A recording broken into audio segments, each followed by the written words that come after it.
ഉദിച്ചി പാടുന്നത് തന്നെ ചിരിച്ചുകൊണ്ടാണ്, ആ, ആ. അർത്ഥമൊന്നും അറിഞ്ഞിട്ടല്ല. ഉം. പക്ഷെ അദ്ദേഹത്തിന് എന്ത് പാട്ട്, ലവ് സോങ്, ഓക്കെ ആ മൂഡ് പിടിക്കും. ബാക്കി ഞാൻ നോക്കിക്കോളാം എന്ന് പറയും. ഓക്കെ. പക്ഷേ ഈ ലിറിക്ക് നമ്മൾ ശ്രദ്ധിച്ച് കാരണം നമ്മളുടെ പല അക്ഷരങ്ങളും പ്രൊനൗൺസിയേഷൻ അവർക്ക് അവരുടെ ഭാഷയിൽ ഇല്ലാത്ത ചില കാര്യങ്ങളാണല്ലോ. ഉം, ഉം. ഇപ്പോൾ ഏതേതോ ഉം, എന്നുള്ളൊരു വാക്കുണ്ട്, ഉം. ഏതേതോ. പക്ഷെ പുള്ളിയുടെ അടുത്ത് ഞാൻ പറഞ്ഞത് ഏതേതോ ഹിന്ദി വാക്ക്, ഓക്കെ. ഇത് തരൂ എന്ന് പറഞ്ഞ അത് ഓർത്ത് വെച്ചാൽ ഓക്കെ ഏതേതോ ഓക്കെ പിടിച്ചോ.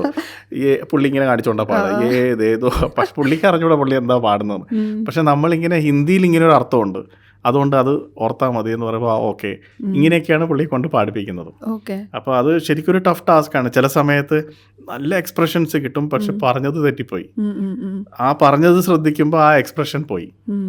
കാരണം പുള്ളിക്കത് ലക്കിന് കിട്ടിപ്പോകുന്നതാണ്. ഉം, ഉം. അപ്പം അതൊരു ചാലഞ്ച് അപ്പൊ ഈ തന്നെയായിരുന്നു. വരികളുടെ അർത്ഥം പറഞ്ഞു കൊടുത്തിട്ടേ അല്ല പുള്ളിക്ക് പഠിക്കുക. കേൾക്കാനും താല്പര്യമില്ല. അതെയോ?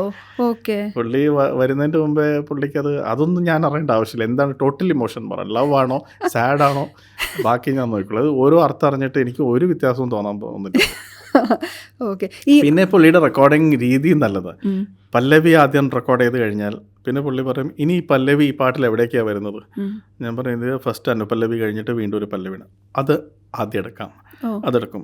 പിന്നെ പാട്ട് തീരുമ്പോൾ ലാസ്റ്റ് പല്ലവി തന്നെയല്ലേ, അതെ അത് നമുക്കിപ്പോൾ എടുക്കാം. ഉം. അപ്പോൾ ഇതെല്ലാം ഞാൻ ചോദിച്ചാൽ അതെന്താ ഉദിച്ചു അങ്ങനെ, അപ്പോൾ പിന്നെ എനിക്കിതങ്ങ് മറക്കാലോ എന്ന് പുള്ളി പറയും. പിന്നെ ഞാൻ ഇത് ഓവറായിട്ട് ടെൻഷൻ പിടിച്ചു ഇരിക്കും. ഇപ്പോൾ ഈ ഫ്ലോയിലിരിക്കുകയല്ലേ, ഈ ലിറിക്കിൻ്റെ പ്രൊനൗൺസിയേഷനും ഈ ട്യൂണും എന്തിനാ ആവശ്യത്തിൽ കൂടുതൽ ടെൻഷൻസ് മനസ്സിലുണ്ട്. അതുകൊണ്ട് ഞാൻ എന്തിനാണ് ഇതൊക്കെ എൻ്റെ തലയിൽ കയറ്റുന്നത്. ഞാൻ ചോദിച്ചു ടെൻഷനാണോ എൻ്റെ ട്യൂൺ, അത് നിൻ്റെ ട്യൂൺ എന്നല്ല ആരുടെ ട്യൂണും എനിക്ക് ടെൻഷനാണ് ആ. എന്നൊക്കെ പറഞ്ഞിട്ട്. അപ്പോൾ അതുപോലും പുള്ളി ഹ്യൂമറസ് ആയിട്ടാണ് സംസാരിക്കുന്നത്. ഓക്കെ. അപ്പോൾ പുള്ളിയുടെ ആ ഒരു പോർഷൻ മാത്രം ആദ്യം പാടിക്കഴിഞ്ഞ് പുള്ളി അതങ്ങ് പുള്ളിയുടെ ഹാർഡ് ഡിസ്കിൽ നിന്ന് ഡിലീറ്റ് ചെയ്ത് ഉം. പിന്നെ പുള്ളി അനുപല്ലവിയിലേക്ക് അനുപല്ലവിയിലേക്ക് പോകും. ഇനി അത് പറ, അനുപല്ലവിയുടെ ഫസ്റ്റ് ലൈൻ പറ. ഓക്കെ ഇതേ ലൈൻ തന്നെയല്ലേ ചരണത്തിൻ്റെ ഫസ്റ്റ് ലൈൻ, അതെടുക്കാം ഓക്കെ. എന്ന് പറഞ്ഞ് ചാടി ചരണത്തിൻ്റെ ഫസ്റ്റ് ലൈൻ എടുക്കും. Same line same tune with a different lyric. അപ്പോൾ ആ ട്യൂൺ മറക്കാതിരിക്കാൻ പുള്ളി ഭയങ്കര ഫൊഗറ്റ്ഫുള്ളാണ്. ഓ.